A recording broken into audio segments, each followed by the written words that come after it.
Scusate se il video comincia così, sto registrando questo pezzo dopo aver registrato il video, perché vi voglio far sapere che venerdì 1 luglio 2022 ci sarà una partita di beneficenza a Roma. Vi lascio la locandina in sovraimpressione mentre vi parlo. L'ingresso ovviamente è gratuito, ci saranno molti ospiti oltre a me, ci saranno tantissimi altri youtuber e sarà una partita di beneficenza per un'associazione che si chiama Real Eyes Sport, che si occupa di bambini nati ciechi o comunque diventati ciechi ed inserirli nel mondo dello sport. È una partita di beneficenza. Io qua sotto vi lascio il link dell'associazione se volete fare una donazione per permettere a questi bambini di poter crescere facendo uno sport, che è una cosa secondo me fondamentale. E detto questo, io vi lascio anche al video. Mi raccomando, chi ci può essere ci sia venerdì 1 luglio dalle 17 alle 20. Ciao ragazzi. Ieri sono stato molto calmo, sono stato molto pacato nei ragionamenti, nei modi, in quello che ho detto. Oggi non lo sarò. Perché mi è appena arrivata una notifica. Tra l'altro sembra che questi giorni devo sponsorizzare OneFootball, ma in realtà non è così. Mi arrivano le notifiche, le leggo purtroppo e vedo quello che c'è scritto. Mi è arrivata una notifica di OneFootball. Come non so quanti di voi sapranno, OneFootball per le notifiche del Cagliari non si affida, salvo rari casi, a OneFootball in sé, ma si affida a quelle che sono le testate giornalistiche che parlano di Cagliari. E questa volta stiamo parlando di Cagliari News 24, se non erro, esatto, che ci fa sapere, ci informa quello che vi sto per far vedere. E fidatevi ragazzi, per chi non l'avesse letto, io veramente con questa notizia mi sto incazzando, perché adesso non è Carboni che mi fa rodere il culo, io adesso mi sento preso per il culo. Adesso, perché andiamo a vedere. Lo sapevamo tutti, Cragno era destinato alla partenza, ok? Lo sapevamo, ci abbiamo messo una pietra sopra, amen. Cragno Monza, accordo definito e attesa per le visite mediche, tutti i dettagli e le cifre dell'affare. Notizia di oggi, 22 giugno 2022, nel momento in cui sto registrando è l'1:30 praticamente, l'1:23. Le cifre dell'affare che ha chiuso la trattativa per poter portare, mo so inventato, vabbè, Alessio Cragno dal Cagliari al Monza di Silvio Berlusconi in A. La Gazzetta dello Sport riporta le cifre dell'affare chiuso fra Monza e Cagliari per il portiere Alessio Cragno. La scelta è arrivata ieri in tarda mattinata. E già qui ragazzi, prestito con diritto di riscatto che diventerà obbligo in caso di salvezza. Cioè, a te mancano i soldi, c'hai bisogno dei soldi, cedi i giocatori per ottenere i soldi e li mandi via in prestito.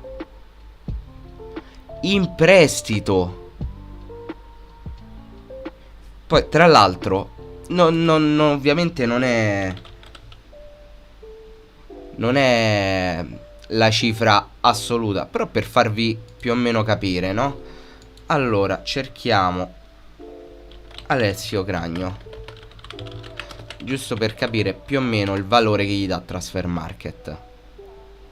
Stiamo parlando di 10 milioni di euro, che secondo me per un portiere che negli ultimi anni viene costantemente convocato con la nazionale è un prezzo che ci può stare, anche se siamo una squadra retrocessa. Non vogliamo fa 10 milioni, vogliamo fa 8, famo 8, giusto per abbassare un po' il tetto del prezzo. Facciamo 8 milioni, portiere di 27 anni, 400.000 euro spesi dal Monza per il prestito. In caso di salvezza l'operazione si trasformerà in obbligo di riscatto fissato a 3,6 milioni di euro. L'estremo difensore Cragno ha un accordo fino al 2025, uno anno in più rispetto al contratto con il Cagliari. Lo stipendio rispetto a quello percepito con gli isolani è superiore al 1.000.000.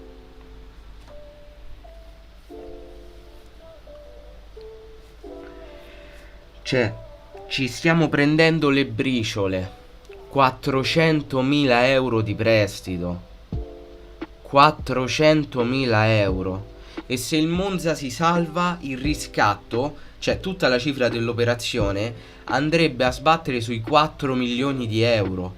Lo stesso prezzo di Carboni. E non è nemmeno detto che te li danno, perché magari il Monza nemmeno si salva. Cioè, ma di cosa stiamo parlando? Ma so queste le operazioni? Cioè, cazzo, sono queste le operazioni di calciomercato? Perché se sono queste io mi rifiuto. Io sono stato uno dei pochi che fino adesso non ha voluto di niente su Capozzucca, perché è una persona a cui io sono estremamente legato. Mi sono sempre fidato di Capozzucca. Molti negli ultimi tempi lo stavano insultando no, comunque stavano facendo vedere come il suo operato non fosse dei migliori. E io lì sempre a pensare, no vabbè, ma Capozzucca è stato un grande, con noi vedrete che continuerà a fare bene. Invece c'hanno ragione loro, sta facendo cazzate su cazzate. Cazzate su cazzate. Ma è possibile che tu il tuo portiere titolare lo dai via a meno di 4 milioni? Perché tu adesso lo stai dando via a 400.000 euro. Uno che viene convocato in nazionale. 400.000 euro, ma stiamo scherzando? Poi l'anno scorso può aver fatto tutte le cappellate di questo mondo, io non lo metto in dubbio, ma 400.000 euro per un portiere come Cragno sono ridicoli. Come è ridicola anche la cifra per il riscatto. 3,6 milioni di euro. Il che porta di nuovo tutta la cifra dell'operazione a 4 milioni di euro. Per il tuo portiere titolare, che su Transfermarkt ha un valore di 10 milioni. Come vi ho già detto, non vogliamo fare 10 milioni perché siamo appena retrocessi, famo 8, perché 8 li vale sicuri. Tu lo stai vendendo alla metà del valore, o meglio stai provando a venderlo perché tu ancora non l'hai venduto. Se il Monza retrocede in Serie B, tu ti ritrovi di nuovo Cragno in rosa. Io non lo so. Ma qual è il criterio con cui facciamo le operazioni di mercato? Perché io lo vorrei sapere. Io sono curioso di sapere qual è il criterio con cui facciamo le operazioni di mercato. Perché sono stati gli stessi Giulini e Passetti. Non è che me lo sto inventando io. Giulini e Passetti nella conferenza stampa, quella di qualche settimana fa, a dire che il Cagliari ha bisogno di recuperare dei soldi. Vuoi per l'indice di liquidità, vuoi per l'iscrizione della squadra al campionato, quello che vi pare, ma il Cagliari ha bisogno di recuperare cash, di recuperare liquidità. Tu così la liquidità non la recuperi. È una mossa scriteriata questa, che ha veramente dell'assurdo. E io adesso più che mai capisco quanto incompetente sia la dirigenza del Cagliari. Sia la dirigenza che la società. Perché è la società che avalla questo tipo di operazioni, che dà il consenso. Ma se siamo impazziti? Ci siamo veramente impazziti? Io non ne ho idea, ragazzi. Io veramente non ho idea di quello che sta succedendo. Poi c'è cazzo, stai a trattare con Berlusconi e Galliani, ma alza il prezzo.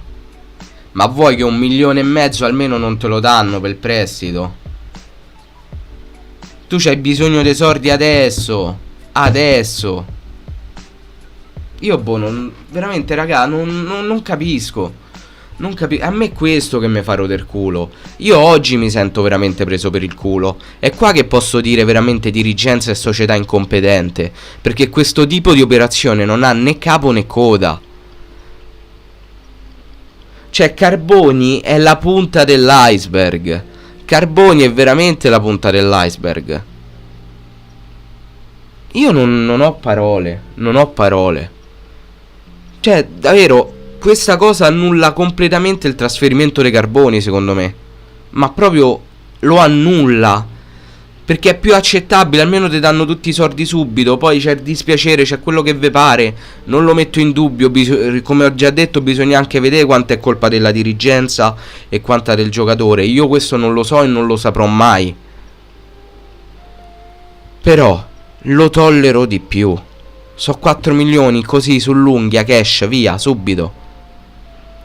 Per il portiere convocato in nazionale, titolare quest'anno, e negli ultimi anni tu lo vai a cedere a almeno la metà del suo valore, in prestito con diritto di riscatto che diventa obbligo nel caso il Monza si salva, e ti fai dare 400.000 euro adesso e 3 milioni e 6 l'anno prossimo? Ma stiamo scherzando?